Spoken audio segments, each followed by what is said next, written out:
Assalamualaikum, salam rahayu para sedulur. Kita bahas lagi masalah bab kodam atau raja-raja yang di pintu-pintu. Masalahnya aku punya raja jadi gak bisa nyontoin raja itu apa. Ya pokoknya yang ditempelin di pintu-pintu itu. Kebanyakan orang mengira penyakitnya itu diguna-guna, kena sihir, kena telur, kena santet.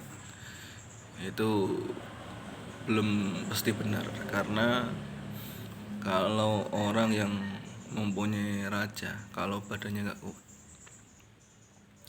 maka raja itu menggerogoti dirinya sendiri. Bahaya situ.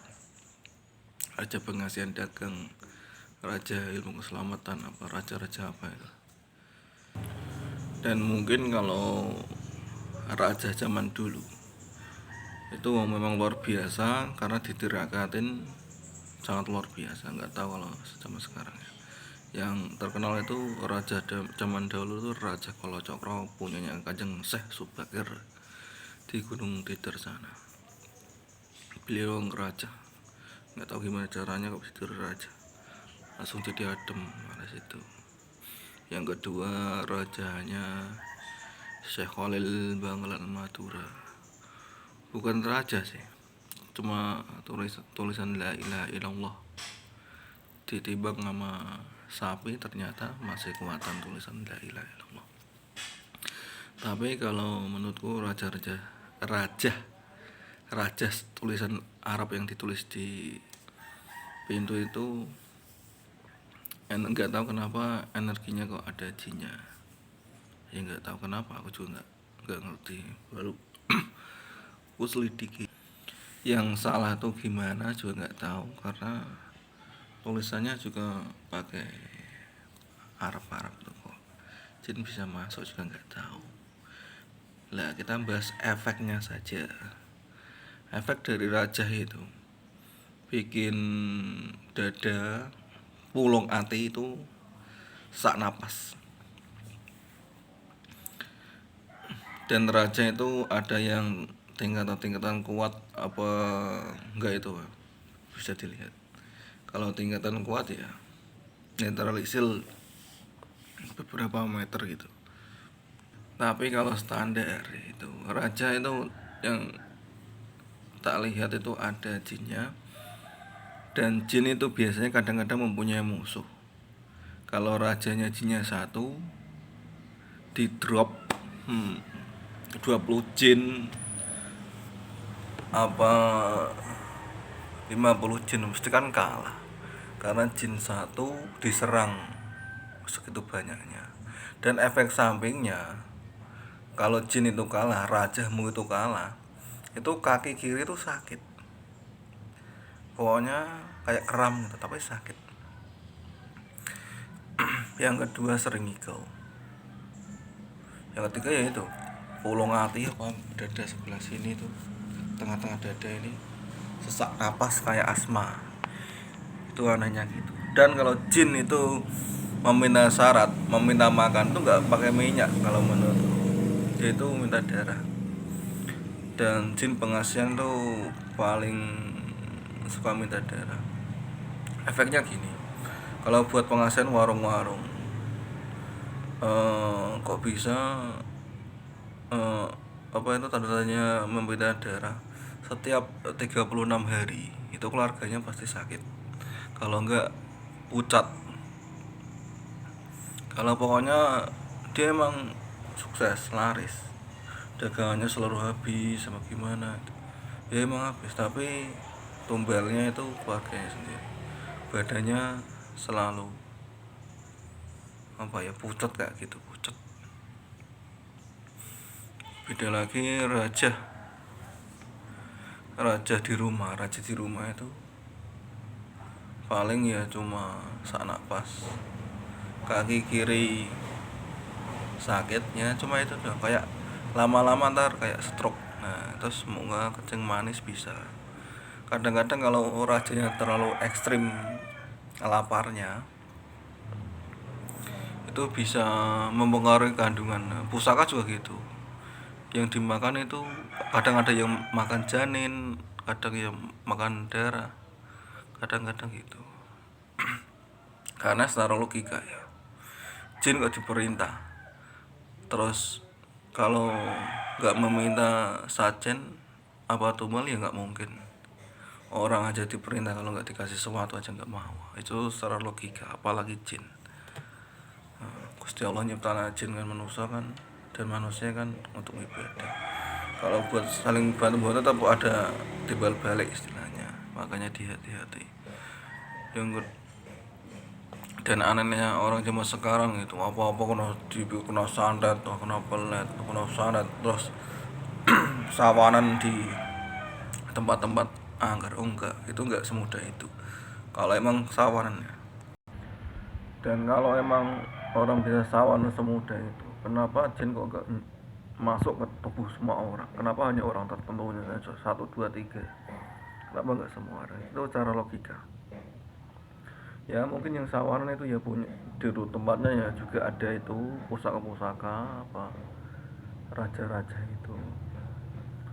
Dan prosesnya gini, raja itu membentengi tubuhnya sendiri, sedangkan jin luar itu menyerang dari luar.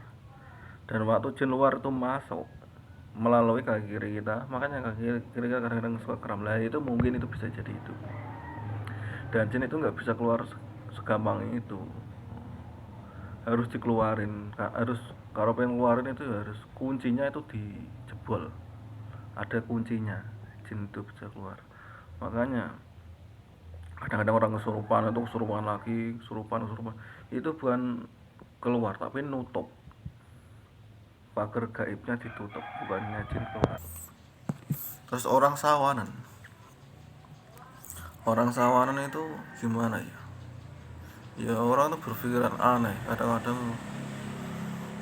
Oh, apa itu anak kecil di apa ya namanya ya, diganggu makhluk halus lah. Sebenarnya itu jarang, cuma lihat bisa, tapi diganggu itu jarang.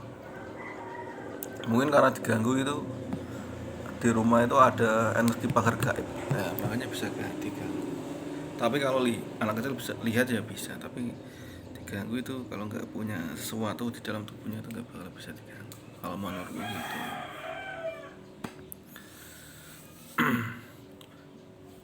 Dan ya kesalahan yang paling fatal itu orang-orang itu selalu menyalahkan jin, itu yang paling fatal. Jin luar lah, jin mana lah, aslinya itu jin luar itu nggak bisa masuk, tapi yang masuk dalam tubuhnya itu ya jinnya sendiri. Kita tes testimoni raja, ya raja lah. Kalau pusaka ya bisa ya, kita tes testimoni aja. Kalau tubuh kita ada jinnya, kalian wudhu, air wudhu ditampung di ember, terus itu dicampurin air biasa. Kalau ada air bidara, campur air bidara ya, buat mandi aja. Kalau tubuh anda ada jinnya, pasti anda akan muntah, pasti itu biasanya gitu. Kalau teoriku yang simpel, pasti anda akan muntah. Yang paling simpel, kalau enggak raja anda tetesin air wudhu. Kalau emang ada jinnya, anda juga muntah. Yang ketiga, raja anda itu pegang pakai tangan kanan, bacain surat Anas. Pasti itu orang berontak. Dan orang yang mempunyai jin dalam tubuhnya itu pasti kalau habis wudhu mau sholat di masjid apa di musola apa di mana di rumah, itu pasti pengen kentut. Kalau nggak pengen kencing, kalau kalau nggak bedak atau gimana itu yang sampai sering di tulang ekor atau ada plek ya pengen pasti pengen kentut. Itu contoh yang simpel, jin itu ada di dalam tubuh Anda. Yang paling simpel lagi, eh, telapak tanganku lihat.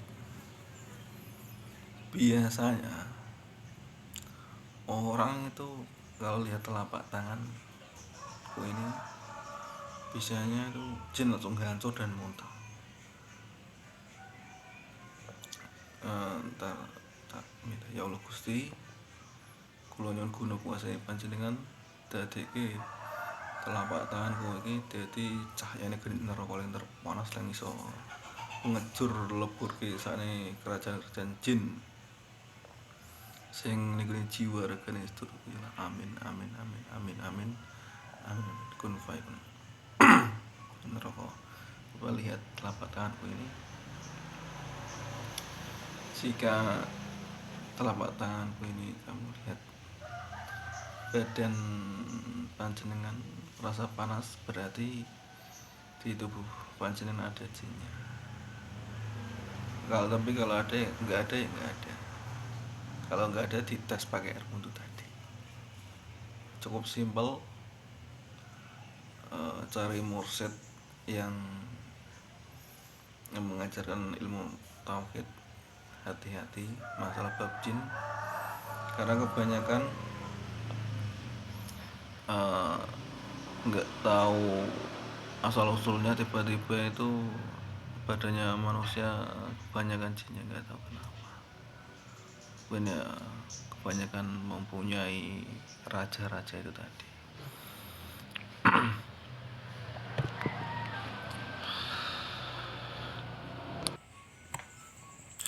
Dan jin yang energinya luar biasa itu bisa ndanyang, kalau orang Jawa ndanyang itu mancing, bikin yang punya itu bisa kesurupan sendiri. Ada beberapa tahap orang kesurupan biasa ya, kesurupan tapi masih sadar. Yang kedua itu kesurupan mengeluarkan apa ya namanya, tangannya ini kalau macan, mau kode macan, kalau di gini-gini bisa berdarah, padahal nggak ada kukunya. Tapi kalau diginiin, dihantemin orang gini bisa berdarah, anehnya gitu. Yang ketiga yang terkenal itu apa ya namanya, pusaka rantai babi. Itu malah luar biasa lagi, itu malah buat bisa ngilang.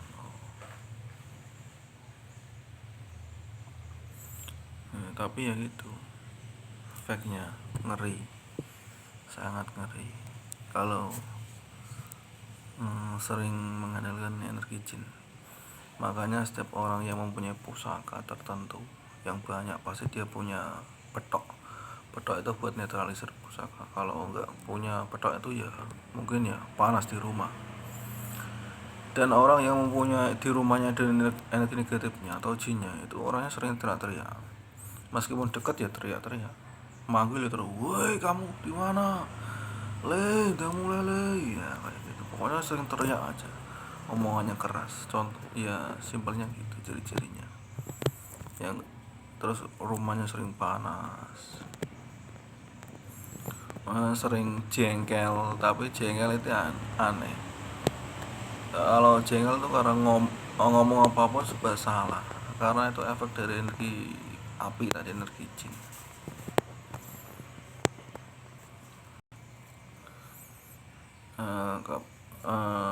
Apa ya namanya, dan jin itu mempunyai kasta tertentu. Ada kasta-kasta yang emang jin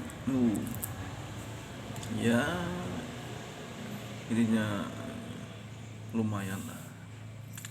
Saya cukup sekian, salam berhari.